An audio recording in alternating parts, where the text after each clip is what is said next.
ഇന്നലെ നടന്ന LD clerk Ernakulam Wayanad ജില്ലയിലെ മാത്സ് ചോദ്യങ്ങളാണ് ഇന്നത്തെ ക്ലാസ്സിലൂടെ നമ്മൾ നോക്കാനായിട്ട് പോകുന്നത്. ഇന്നലെ തന്നെ വീഡിയോ ചെയ്യണമെന്നൊക്കെ വിചാരിച്ചിരുന്നതായിരുന്നു. ശാരീരികമായ ചില ബുദ്ധിമുട്ടുകൾ കാരണമായിരുന്നു അത് നമ്മൾ മാറ്റിവെച്ചത്. 90s കിഡ്സിനൊക്കെ പ്രായമായതേ അപ്പോൾ അതിൻ്റെതായിട്ടുള്ള ശാരീരിക ബുദ്ധിമുട്ടുകളൊക്കെ ഉണ്ട്. ഷുഗർ, പ്രഷർ, കൊളസ്ട്രോൾ തുടങ്ങിയ ബുദ്ധിമുട്ടുകളൊക്കെ ഉണ്ട്. ഒക്കെ വെറുതെ പറഞ്ഞ കേട്ടോ, എനിക്കിതൊന്നുമില്ല.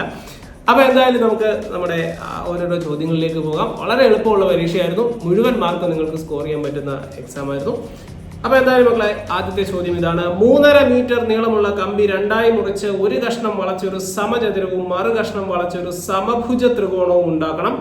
സമചതുരത്തിന്റെയും സമഭുജ ത്രികോണത്തിന്റെയും വശങ്ങൾക്ക് ഒരേ നീളമാണ് എങ്കിൽ വശത്തിന്റെ നീളം എത്ര? അപ്പോൾ 3.5 മീറ്റർ എന്ന് പറയുമ്പോൾ മക്കളെ 350 സെന്റിമീറ്റർ ആണ്. 3.5 മീറ്റർ, 1 മീറ്റർ എന്ന് പറഞ്ഞാൽ 100 സെന്റിമീറ്റർ ആണ്. അപ്പോൾ 350 സെന്റിമീറ്റർ നീളമുള്ള ഒരു കമ്പി, ഇതാണ് ആ കമ്പി എന്ന് വിചാരിക്കാം. ഈ കമ്പി ഉപയോഗിച്ച് ഒരു സമചതുരം എന്ന് പറയുമ്പോൾ 4 വശങ്ങളും തുല്യമായിട്ടുള്ള സാധനമല്ലേ മക്കളെ സമചതുരം എന്ന് പറയുന്നത്. അപ്പോൾ അങ്ങനെ ഒരു സമചതുരം നമുക്ക് ഉണ്ടാക്കണം. അങ്ങനെ സമചതുരം ഉണ്ടാക്കി ഇനി എന്താണ്, ഒരു സമഭുജ ത്രികോണം വേണം. സമഭുജ ത്രികോണം എന്ന് പറയുമ്പോൾ അതിൻ്റെയും 3 വശങ്ങൾ തുല്യമായിരിക്കും അല്ലേ? അപ്പൊ നോക്കിക്കോ, ഇത് തുല്യം, ഇത് തുല്യം, ഇത് തുല്യം, ഇത് തുല്യം, ഇത് തുല്യം, ഇത് തുല്യം, ഇതും തുല്യം. അതായത് ഒരേ അളവുള്ള ഒരേ വശങ്ങളുള്ള 7 സാധനങ്ങളുണ്ട് എന്ന് പറയുമ്പോൾ 7a എന്ന് വരത്തില്ലേ? ഇതെല്ലാം കൂടെ കൂട്ടുമ്പോൾ അതെല്ലാം നമ്മൾ ഇതിൽ നിന്ന് തുല്യമായി മുറിച്ചെടുത്തതല്ലേ? അതെ, അതായത് 1, 2, 3, 4, 5, 6, 7 അങ്ങനെ 7 കഷ്ണങ്ങളാക്കിയിട്ട് ആദ്യത്തെ 4 കഷ്ണം എടുത്ത് ഒരു സമചതുര ത്രികോണവും പിന്നെ വന്ന 3 കഷ്ണങ്ങൾ എടുത്ത് ഒരു സമഭുജ ത്രികോണവും നമ്മൾ ഉണ്ടാക്കി. അങ്ങനെ 7 പീസസ് ഉണ്ടാക്കി. അതായത് 7a എന്ന് പറയുന്നതായിരിക്കും 350. ചോദ്യം എന്താണ്? ഇതിന്റെ അവർ തന്നെ പറഞ്ഞിട്ടുണ്ട്, സമചതുരത്തിന്റെയും സമഭുജ ത്രികോണത്തിന്റെയും വശങ്ങൾക്ക് ഒരേ നീളമാണ്. അപ്പം 7a എന്ന് പറയുന്ന 750. വശത്തിന്റെ നീളം എത്ര? a എത്ര? 350 ഡിവൈഡഡ് ബൈ 7 എത്ര കിട്ടും മക്കളെ? 50 സെന്റിമീറ്റർ എന്ന് കിട്ടും. എത്ര കിട്ടും? 50 സെന്റിമീറ്റർ. ഓക്കെ ആണോ? യെസ്. അപ്പോൾ ആൻസർ എത്ര കിട്ടി? 50 സെന്റിമീറ്റർ എന്ന് നമുക്ക് കിട്ടി. അപ്പോൾ നമുക്ക് രണ്ടാമത്തെ ചോദ്യം നോക്കാം. രണ്ടാമത്തെ ചോദ്യം ഇതാണ്. ഗാന്ധി ജയന്തിക്ക് 30% വിലക്കിഴിവ് അനുവദിച്ചപ്പോൾ ഒരാൾ 3500 രൂപ കൊടുത്ത് ഖാദി വസ്ത്രങ്ങൾ വാങ്ങി. വളരെ നല്ല കാര്യം. എത്ര രൂപ വിലയുള്ള വസ്ത്രങ്ങളാണ് അയാൾക്ക് കിട്ടിയത്? അതായത് ഗാന്ധി ജയന്തിക്ക് 30% വിലക്കിഴിവ് അനുവദിച്ചപ്പോൾ ഒരാൾക്ക് 3500 രൂപ കൊടുത്ത് ഖാദി വസ്ത്രങ്ങൾ വാങ്ങി. ഒരാൾ എത്ര രൂപ വിലയുള്ള വസ്ത്രങ്ങളാണ് അയാൾക്ക് കിട്ടിയത്? അപ്പം ഈ ഖാദി വസ്ത്രങ്ങളുടെ പുറത്ത് എഴുതി വെച്ചേക്കുന്ന ഒരു വില ഉണ്ടായിരിക്കുമല്ലോ. ഏത് സാധനവും നമ്മൾ കടയിൽ ചെന്ന് നോക്കുമ്പോൾ അതിന്റെ പുറമേ എഴുതി വെച്ചിരിക്കുന്ന ഒരു വില ഉണ്ടാകും. ആ വിലയെ നമ്മൾ പറയുന്ന പേരാണ് മാർക്ക്ഡ് പ്രൈസ്. അപ്പൊ ഇവിടെ മാർക്ക്ഡ് പ്രൈസ് എന്ന് പറയുന്നത് എത്രയാണ്? 100% നമുക്ക് വിചാരിക്കാം തൽക്കാലം. അപ്പൊ മാർക്ക്ഡ് പ്രൈസ് 100%. ഡിസ്കൗണ്ട് കൊടുത്ത് എത്ര മക്കളെ? 30%. അപ്പൊ 100%-ന് 30% ഡിസ്കൗണ്ട് കൊടുത്ത് ഈ സാധനം നമുക്ക് എത്ര രൂപയ്ക്ക് നമ്മുടെ കയ്യിൽ കിട്ടും? നമ്മുടെ സെല്ലിംഗ് പ്രൈസ് എത്ര ആയിരിക്കും? 70% ആയിരിക്കും. ശരിയല്ലേ? എത്ര ആയിരിക്കും? 70%. അതായത് 100 രൂപയുള്ള സാധനം നമുക്ക് 70 രൂപയ്ക്ക് കിട്ടും. അങ്ങനെ ഇയാൾക്ക് കിട്ടിയതാണ് 3500 രൂപ. 3500 രൂപ കൊടുത്ത് അയാൾ വാങ്ങിച്ചു. അപ്പൊ ഈ 70% ആയിരിക്കത്തില്ലേ 3500? അതെ. അപ്പൊ നമുക്ക് എന്ത് കൺക്ലൂഷനിലെത്താം? 70%-മാണ് 3500. 70% 3500 ആണെങ്കിൽ 1% എത്ര? 70 മുട്ടായിക്ക് 3500 രൂപയാണ്. ഒരു മുട്ടായിയുടെ വില എങ്ങനെ കണ്ടുപിടിക്കുക? 3500 ഡിവൈഡഡ് ബൈ 70 അല്ലേ? അപ്പൊ എത്ര കിട്ടും? 50. 1 എന്ന് പറയുന്ന 50. നമുക്ക് വേണ്ട എന്തുവാ? എത്ര രൂപയുടെ സാധനങ്ങളാണ് അയാൾക്ക് കിട്ടിയത്? അതായത് 100% എത്ര? 1% 50 ആണെങ്കിൽ 100% എത്ര? 50 ഇൻറ്റു 100 എത്ര കിട്ടും? 50ന്റെ അപ്പുറത്ത് 2 0. എത്രയാണ്? 5000. എത്ര കിട്ടി? 5000 രൂപയെന്ന് നമുക്ക് ആൻസർ കിട്ടി. ശരിയാണോ?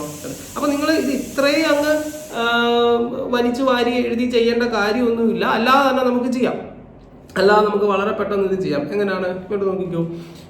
30% വിലക്കുറവെന്ന് പറയുമ്പോൾ അയാൾക്ക് 70%-ന് സാധനം കിട്ടിയെന്ന് മനസ്സിലാക്കിക്കോണം. ആ 70%-ആണ് 3500. അപ്പൊ 3500 എന്ന് പറയുന്നത് 70% ആണെങ്കിൽ 1% കണ്ടുപിടിക്കാൻ എന്ത് ചെയ്യണം? 70 കൊണ്ട് ഹരിക്കണം. നമുക്ക് വേണ്ട എന്താ?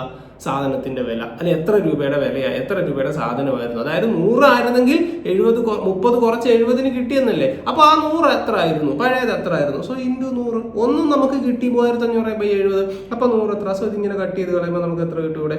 50. 50ന്റെ അപ്പുറത്ത് 2 പൂജ്യം. കണ്ടോ, പെട്ടെന്ന് നമുക്ക് ഇത്ര എഴുതാം. ഇത്ര ഇതിനകത്തിൽ എഴുതാവൂ. അല്ലാതെ ഇതിപ്പോ നമ്മൾ ഈ പിള്ളേരെ പഠിപ്പിക്കുന്ന പോലെ ഇങ്ങനെ എഴുതി വെച്ചത് ആരെ കാണിക്കാനാണ്? മാർക്ക് പ്രൈസും ഡിസ്കൗണ്ട് സെല്ലിംഗ് പ്രൈസും ഒക്കെ എഴുതി വെക്കുന്നത് ആരെ കാണിക്കാനാണ്? ആരെയും കാണിക്കേണ്ട, ആരെയും ബോധ്യപ്പെടുത്തേണ്ട ആവശ്യം നമുക്കില്ല.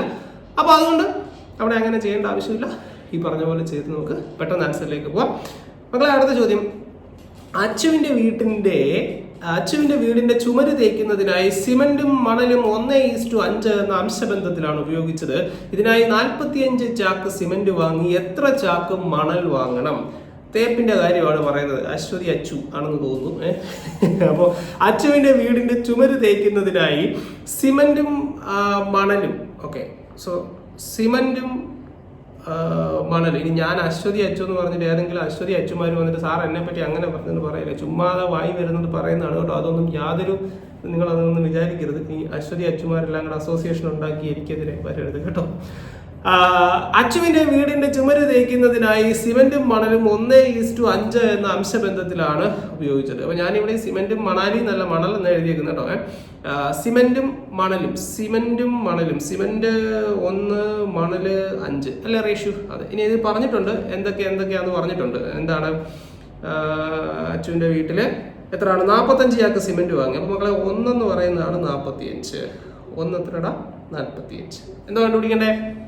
എത്ര ചാക്ക് മണൽ വേണം? 5 എത്ര എന്നല്ലേ കണ്ടുപിടിക്കണ്ടേ? 1 45 ആണെങ്കിൽ 5 എത്ര? ഒരു മുട്ടായിക്ക് 45. 5 മുട്ടായുടെ വില എത്ര മക്കളെ? 45 × 5. 40 × 5 എത്ര കിട്ടും? 40 × 5 കിട്ടത്തില്ല. പിന്നെ എത്ര നമുക്ക്? 45 × 5 എത്ര കിട്ടും? 225. ശരിയാണോ? ഓപ്ഷനിലുണ്ടോ? ഉണ്ടല്ലോ. Option D 225. ഓക്കെ, അപ്പം അങ്ങനെ നമുക്ക് കിട്ടി. ഇനി എന്താണ് അടുത്ത ചോദ്യം? അപ്പോൾ ഇത് വളരെ സിമ്പിൾ ആയിട്ടുള്ള ചോദ്യമാണ്. സിമെന്റും മണലും തമ്മിലുള്ള റേഷ്യോ തന്നിട്ടുണ്ട്, ഒരെണ്ണം തന്നിട്ടുണ്ട്, മറ്റേത് എത്ര. അതായത് 1 45 പറഞ്ഞിട്ടുണ്ട്, 5 എത്ര? 45 × 5 മനസ്സിലാലോചിച്ചാൽ നമുക്ക് ചെയ്യാവുന്ന ചോദ്യമായിരുന്നു. ഞാൻ പറഞ്ഞില്ലേ, വളരെ എളുപ്പമുള്ള ചോദ്യങ്ങളായിരുന്നു. അടുത്തത്, ഒരു ചതുരത്തിന്റെ ചുറ്റളവ് 26 സെന്റിമീറ്റർ ആണ്. ഈ ചതുരത്തിന്റെ നീളം 2 മടങ്ങും വീതി 3 മടങ്ങുമാക്കി മറ്റൊരു ചതുരം വരച്ചപ്പോൾ ചുറ്റളവ് 62 സെന്റിമീറ്റർ ആയി. എങ്കിൽ ആദ്യത്തെ ചതുരത്തിന്റെ നീളം എത്ര? ഇവിടെ ഒരു ചതുരത്തിന്റെ ചുറ്റളവ് എന്ന് പറഞ്ഞാൽ എത്ര മക്കളെ? 2 × L + B അല്ലേ? ചുറ്റളവ് കണ്ടുപിടിക്കുന്നത് 2 × L + B യും വിസ്തീർണം കണ്ടുപിടിക്കുന്ന L × B യും. അതായത് നീളം ഗുണം വീതിയാണ് വിസ്തീർണം, നീളം അധികം വീതി ഗുണം 2 എന്ന് പറയുന്നതാണ് ചുറ്റളവ്. ഓക്കെ, അപ്പൊ 2 × L + B ആദ്യം പറഞ്ഞിരിക്കുന്നത് എത്ര? 26. അപ്പൊ ഉടനെ നമുക്ക് കിട്ടും L + B എത്രയാണ്? 13. കാരണം എന്താ? ഇവിടെ 2 കൊണ്ട് ഗുണിച്ചിരിക്കുകയല്ലേ. സമചിഹ്നത്തിന് അപ്പുറത്ത് വരുമ്പോൾ ഗുണനം ഹരണമാകും. അപ്പൊ 26/2 എന്ന് പറയുമ്പോൾ നമുക്ക് എത്ര കിട്ടും? 13 എന്ന് കിട്ടും. എന്റെ 13 ഒക്കെ കണ്ടിട്ട് വേറെ വല്ലതൊക്കെ തോന്നുന്നുണ്ടായിരിക്കും പിള്ളേർക്ക്. 13. ഇങ്ങനെയൊക്കെയാണ് കേട്ടോ. എന്റെ ഹാൻഡ് റൈറ്റിംഗ് വളരെ മനോഹരമായിട്ടുള്ളതാണ്. ഞാൻ ഉദ്ദേശിക്കുന്നതായിരിക്കത്തില്ല നിങ്ങളിലേക്ക് എത്തുന്നത്. അപ്പൊ 13. L + B എത്രയാണ്? 13. ഓക്കെ, ഇനി എന്താണ്? ഈ ചതുരത്തിന്റെ നീളം 2 മടങ്ങും വീതി 3 മടങ്ങുമാക്കി വർദ്ധിപ്പിച്ചു. അതായത് നീളം 2 മടങ്ങാക്കി എന്ന് പറയുമ്പോൾ 2L + വീതി എത്രാക്കി? 3 മടങ്ങാക്കി. അപ്പൊ നമുക്ക് എന്ത് എഴുതാം? 3B = എത്രയായി? ഇപ്പൊ ചുറ്റളവ് എത്രയായി? ചുറ്റളവ് 62 ആയെന്നാണ് പറഞ്ഞേക്കുന്നത്. ചുറ്റളവ് 62 ആയി എന്ന് പറയുമ്പോൾ L + B അല്ലേ? ചുറ്റളവ് എന്ന് പറയുമ്പോൾ 62 അല്ലേ? അപ്പൊ നമുക്ക് L + B നമ്മൾ ഇവിടെ നേരത്തെ ചെയ്തത് എന്താണ്? ചുറ്റളവ് 62 ആയി. അപ്പം ഇവിടെ 2 × L + B അത് കിട്ടാനായിട്ട് അതിന്റെ പകുതി എടുക്കണം. അപ്പൊ ഇവിടെ നമുക്ക് എത്ര എടുക്കാം? 31 എടുത്തൂടെ? 31 എടുക്കാം. ഓക്കെ, സോ അതായത് എന്താ സംഭവിച്ചത്? L ഇവിടെ ഇരട്ടിയായി, B ഇരട്ടിയായി. അപ്പൊ 2 × L + B എന്ന് പറയുമ്പോൾ പഴയ L അല്ല, പുതിയ L എന്ന് പറയുമ്പോൾ 2L + B. അപ്പൊ നമ്മൾ ഇപ്പുറത്തോട്ട് വരുമ്പോൾ L + B യുടെ പകുതി നമ്മൾ എടുക്കത്തില്ല. ഇവിടെ × 2 അത് തന്നെ. അപ്പൊ ഈ 62ന്റെ പകുതി നോർത്താൽ മതി. 31 നമ്മൾ അവിടെ എഴുതി. ഇനി എന്താ? അപ്പൊ നമുക്ക് ഇതാ ഈ 2 സാധനത്തിനകത്ത് ഇത് സോൾവ് ചെയ്ത് കണ്ടുപിടിച്ചുകൂടെ? അതായത് നമുക്ക് L + B എന്ന് പറയുമ്പോൾ 13 എന്ന് എഴുതാം അല്ലേ പോട്ടെ. L + B 13 അവിടെ നിൽക്കട്ടെ. നമുക്ക് കുറച്ചുകൂടെ എളുപ്പം നമുക്ക് ഇങ്ങനെ ചെയ്യാമല്ലോ.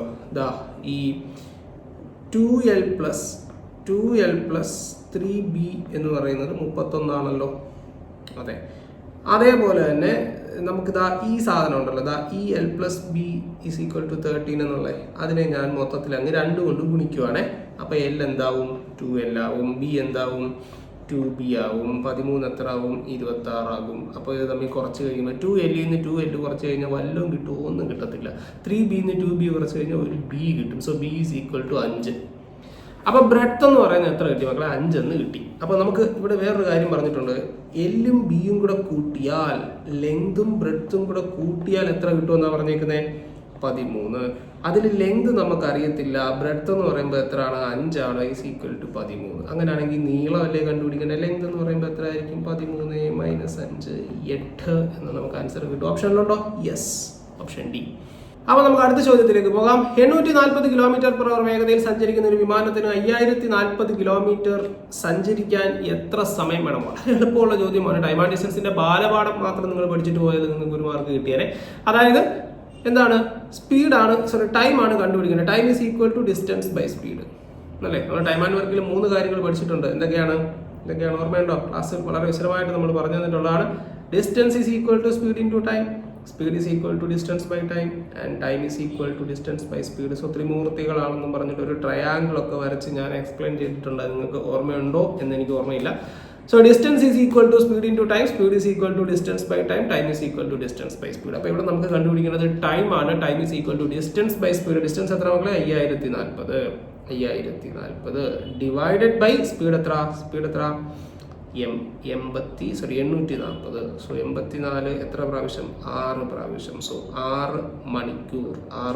ഓപ്ഷനിലുണ്ടോ? ഉണ്ടല്ലോ, ഓപ്ഷൻ എ. സോ എത്ര കിട്ടും നമുക്ക്?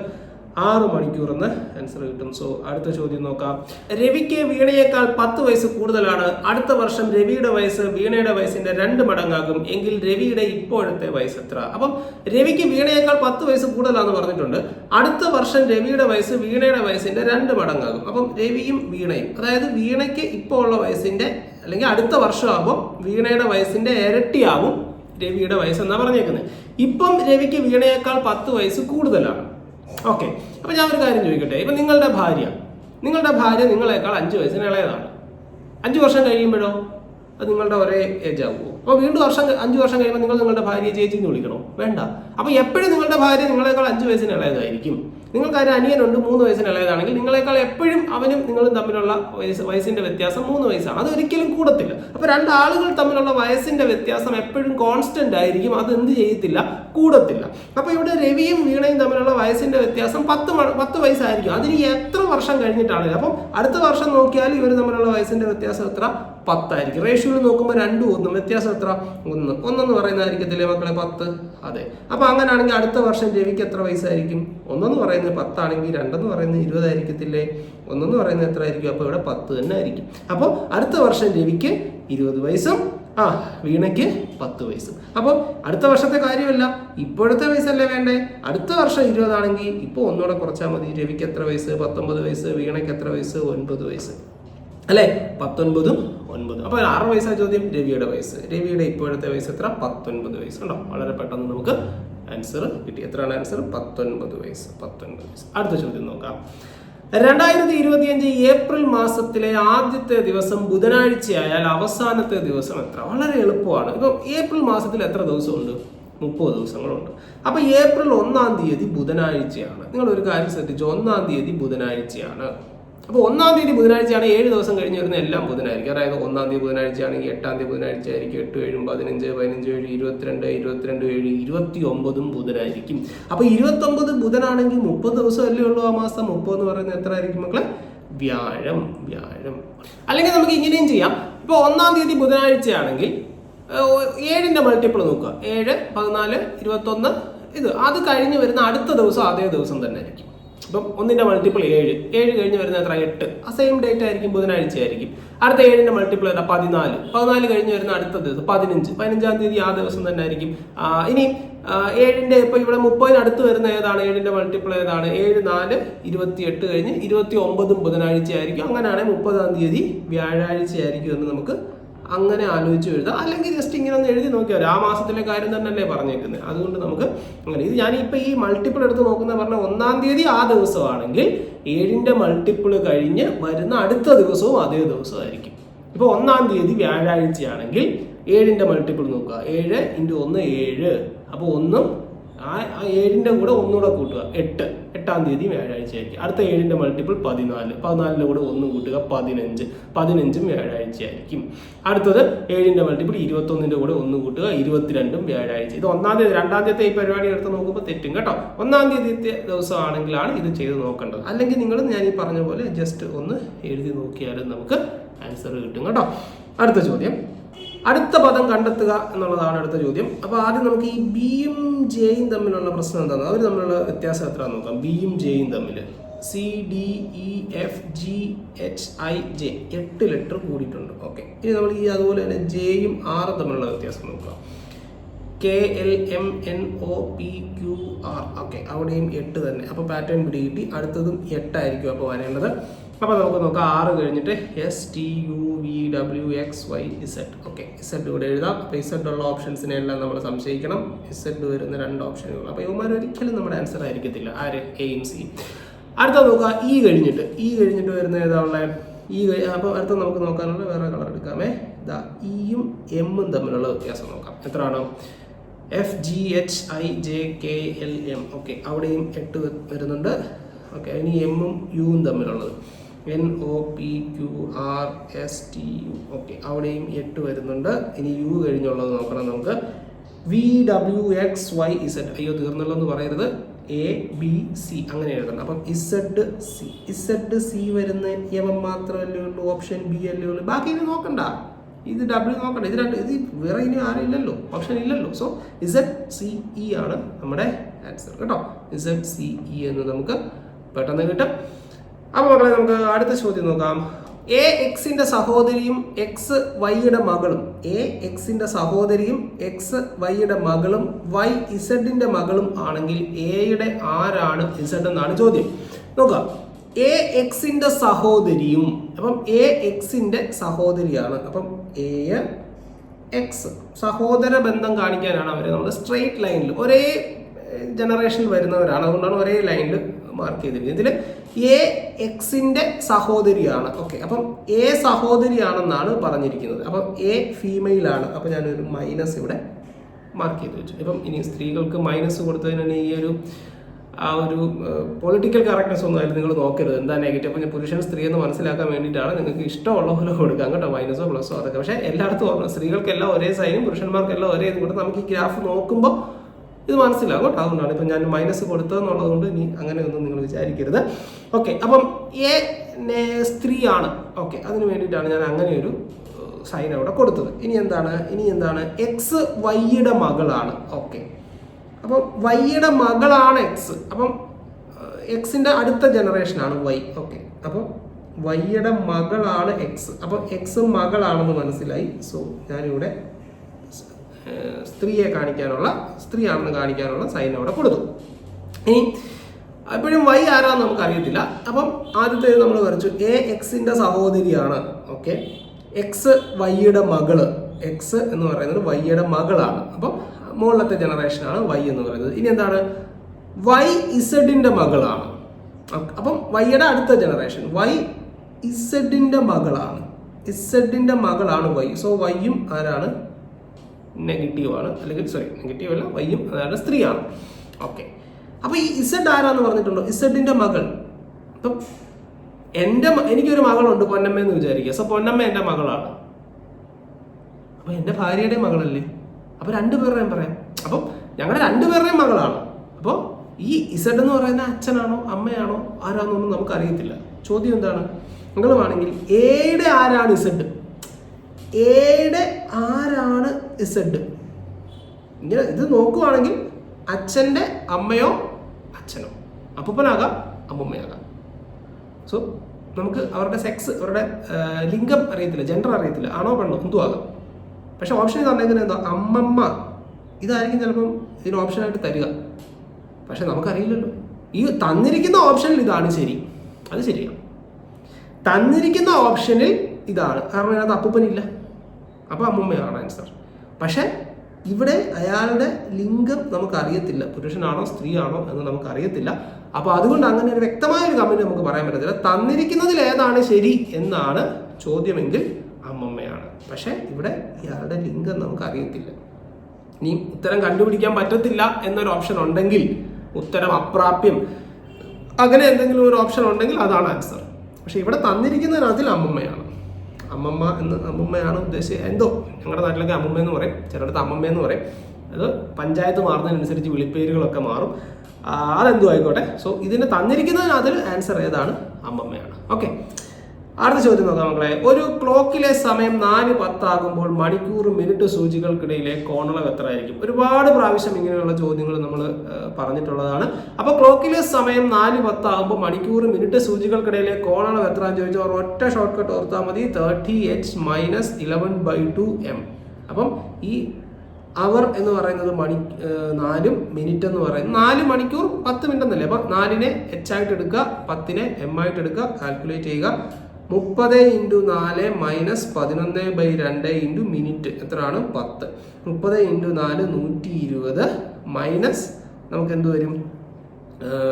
11/2 അപ്പോൾ ഈ 2ഉം 10 വെട്ടിക്കളഞ്ഞിട്ട് നമുക്ക് 5 എന്ന് എടുക്കാമല്ലോ. അപ്പോൾ എത്ര കിട്ടും? 55. 120 മൈനസ് 55. 120 നിന്ന് 55 കുറച്ചാൽ നമുക്ക് എത്ര കിട്ടും? 65 ഡിഗ്രി എന്ന് നമുക്ക് ആൻസർ കിട്ടും. സോ ആൻസർ എത്രയാണ്? 65 ഡിഗ്രി. അപ്പോൾ ഇങ്ങനെ വരുന്ന ചോദ്യങ്ങൾ ഒരു കാര്യം പ്രത്യേകം ശ്രദ്ധിക്കണം. ഇവിടെ നിങ്ങൾക്ക് കിട്ടുന്ന ആൻസർ 180 ഡിഗ്രിയേക്കാൾ വലുതാണ്. സപ്പോസ് ഇവിടെ നിങ്ങൾക്ക് കിട്ടിയത് 200 ഡിഗ്രി എന്നാണെന്ന് വിചാരിക്കുക. അങ്ങനെ 200 ഡിഗ്രി ആണെങ്കിൽ നിങ്ങളുടെ ആൻസർ എഴുതുന്നത് 360 നിന്ന് അത് കുറച്ചിട്ട് വേണം എഴുതാൻ. സോ 360 മൈനസ് 200 160 ഡിഗ്രി എന്ന് വേണം നമ്മൾ ആൻസർ ആയിട്ട് എഴുതണം. അപ്പോൾ അങ്ങനെ ഇവിടെ നമ്മൾ നമ്മുടെ താങ്ക് യു ഫേസിലേക്ക് എത്തിയിരിക്കുകയാണ്. അപ്പം എന്തായാലും 10 ചോദ്യങ്ങൾ വളരെ എളുപ്പമുള്ള ചോദ്യങ്ങളായിരുന്നു. ഞാൻ പറഞ്ഞില്ലേ, എല്ലാവർക്കും മുഴുവൻ മാർക്ക് വാങ്ങിക്കാൻ പറ്റുന്ന രീതിയിലുള്ള ഒരു ചോദ്യ പേപ്പറായിരുന്നു. മാത്സിൻ്റെ കാര്യമാണ് ഞാൻ പറയുന്നത്. അപ്പോൾ ഇന്നത്തെ ക്ലാസ് ഇത്രയേ ഉള്ളൂ. സോ വീഡിയോ ഇഷ്ടപ്പെട്ടാൽ നമ്മുടെ വീഡിയോ ലൈക്ക് ചെയ്യുകയും അതുപോലെ തന്നെ ഇതുവരെ നമ്മുടെ ചാനൽ സബ്സ്ക്രൈബ് ചെയ്തിട്ടില്ലെങ്കിൽ തീർച്ചയായിട്ടും നമ്മുടെ ചാനൽ സബ്സ്ക്രൈബ് ചെയ്യുകയും ചെയ്യുക. അപ്പോൾ ഇന്നത്തെ ക്ലാസ് ഇത്രയേ ഉള്ളൂ മക്കളെ. നമുക്കിനിയും അടുത്ത ക്ലാസ്സിലൂടെ വീണ്ടും കാണാം.